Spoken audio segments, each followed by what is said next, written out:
嚟到徐聞啦，係咪一定要食徐聞煙粉啊？有邊間好食㗎？介紹下。食煙粉啊，食煙粉啊！得㗎，呢間煙粉好食嘛？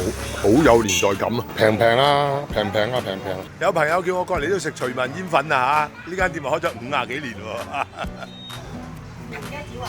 加奶三碗嘛，靚女。兩餐幾嚟錢啊？啊，呢個徐聞煙粉啊！呢間老店嚟嘅，靚女話3代人㗎啦，開咗。在哪里呢？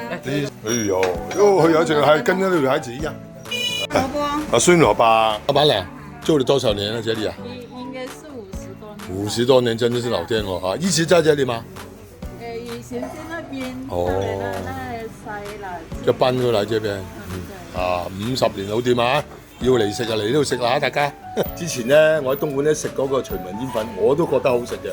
今次嚟到徐聞，我真係可以試下啦！徐聞煙粉，真真正正喺徐聞食徐聞煙粉啊！試下先嚇。嗯，可能喺當地食嘅，覺得味道比較正宗嗰啲啊。唔錯呢個嚇。佢呢度咧做湯房啲咩蛋花湯㗎。